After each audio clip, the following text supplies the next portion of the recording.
Labadiena dar kartą.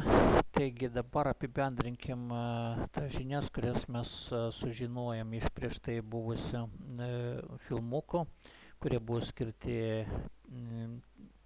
tekstiniam eilutėm. Ir dabar mes turim jau mums matytą pavyzdį, kuriame mes įvedam stačiakampio aukštį ir stačiakampio plotį ir skaičiuojam plotą ir perimetrą. Čia aš jau per daug neaiškinsiu, nes mes jau matėm šitą pavyzdį.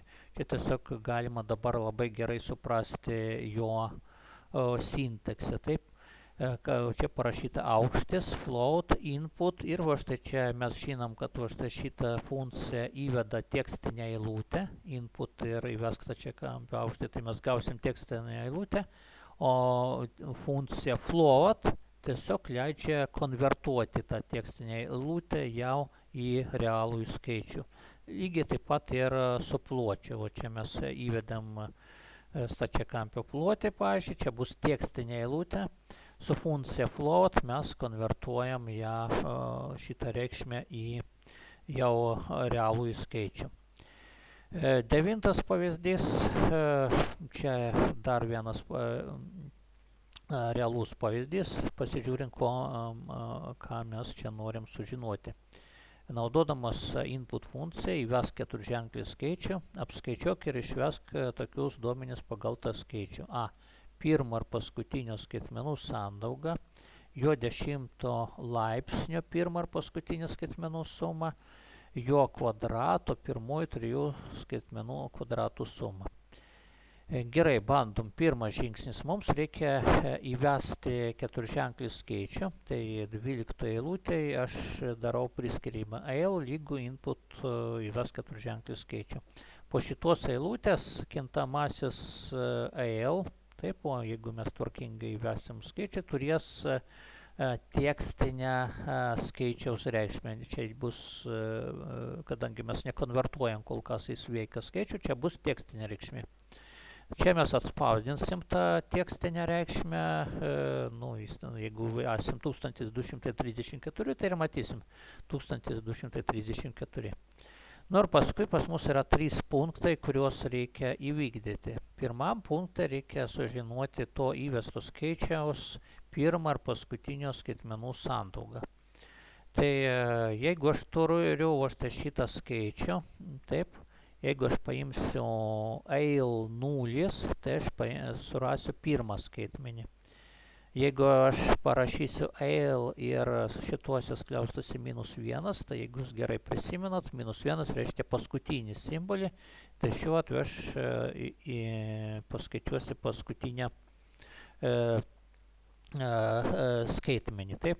Ir ką mums reikia sužinoti, pirmą ar paskutinę skaitmenų sandaugą. Tai tiesiog reikia sudaginti pirmas kart paskutinis ir paskui atspausdinti atitinkamą reikšmę. B punktas, jo 10 laipsnio pirmą ar paskutinio skaitmenų sandaugą. Dabar ką mums reikia sužinoti, mes turim paimti šitą įvestą skaičių, jis dar yra kaip tekstinė eilutė, konvertuoti į sveiką skaičių ir pakelti 10. O toliau atkreipkite dėmesį, aš vėl išverčiu jį į tekstinę eilutę, tam, kad paskui galėtume atskirti iš šito 10 paskaičiuoto laipsnio vėl pirmą ar paskutinį skaitmenį. Taip? Tai pirmas iš to 10 laipsnio bus kaip 10 laipsnis 0, paskutinis skaitimo iš 10 laipsnių bus čia -1 ir aš konvertuoju juos į sveiką skaičių. Ir paskui pagal sąlygą man reikia surasti skaitmenų, čia parašyta suma, o čia sandauga. Čia mes šiek tiek pataisysim, taip, o čia matot, pamatėm klaidelę, taip, komentarė. Pirmas paskutinės 10 laipsnio, pirmą ar paskutinės skaitmenų sumą. Tai čia matosi šitą sumą paskaičiuota ir atspausdinta reikšmė. Galų gale C punkte pas mus, kas yra jo kvadrato pirmųjų 3 skaitmenų kvadratų suma. Tai gerai, čia darosi labai paprastai, mes galim paimti vėl int nuo eil pakelti kvadratų, gausim kvadratą.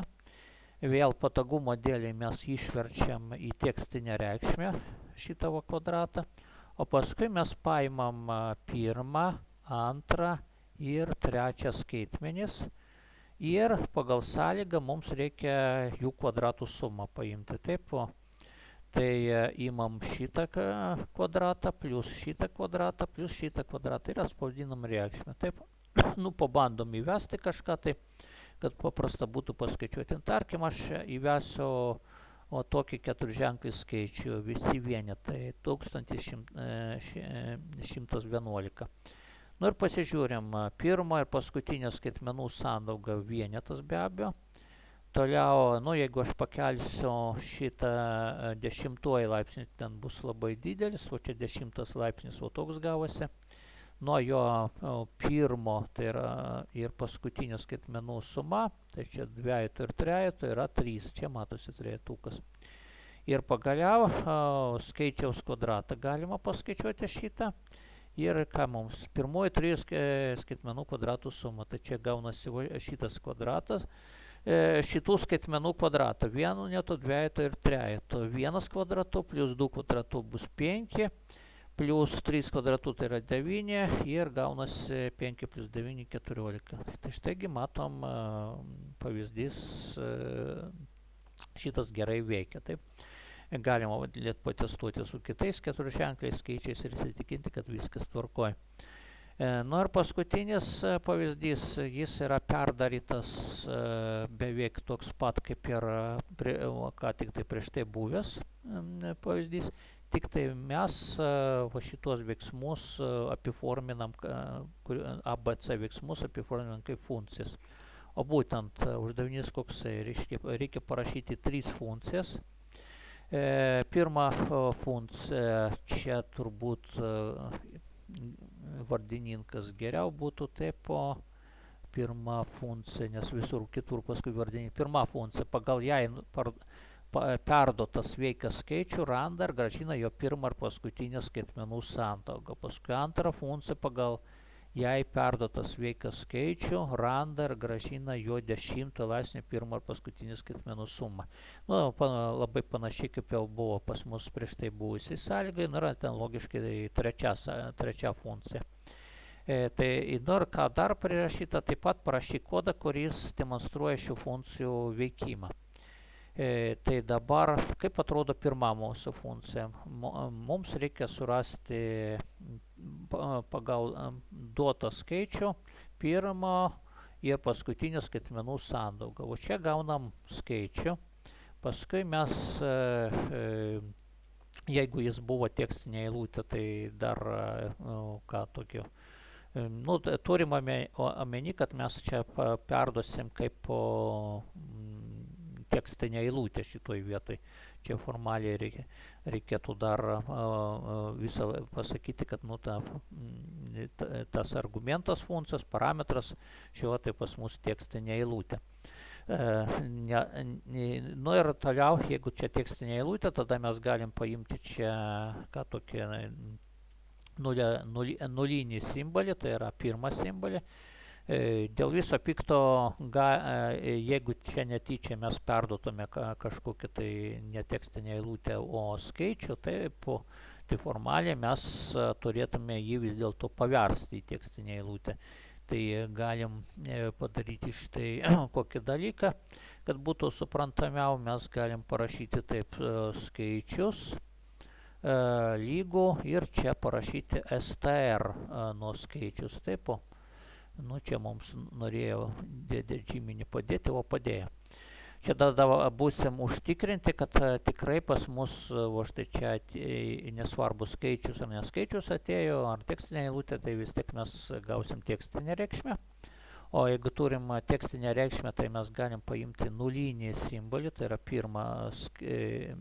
pirmą skaitmenį ir galėsim konvertuoti į sveiką skaičių.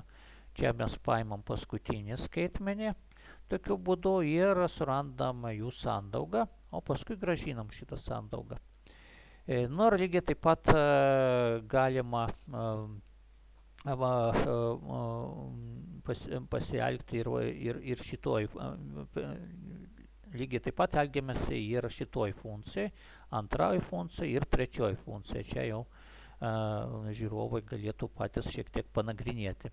Aš dėl viso pikto, kad būtų suprantamiau, tai aš pridėsiu ir čia tokius konvertavimus, kurie užtikrina, kad šitas gautas funkcijos argumentas tikrai bus korektiško tipo stringo, taip, arba tekstinės eilutės, kaip sako lietuviškai, taip.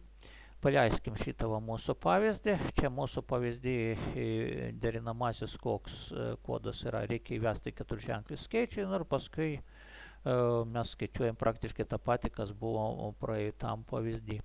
Įveskim mūsų šitos 4 vienetukus ir pasižiūrim, kasgi pas mus ten gavosi. Tai pirmo ir paskutinio vienetas, paskui skaitmenis, paskui čia buvo pas mus 3 ir čia buvo 14. Kai sakant, kai mes perrašėm kodą į funkcijas, vis tiek tas kodas veikia. Taip. Gerai, tiek būtų šiai pamokai.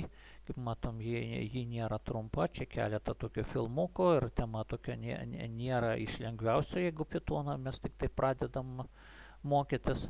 Na ir čia keletą pratimų klasiai ir namuose, kuriuos jūs turit bandyti ir atlikti. Taip, ačiū uždėmesį ir iki kito karto.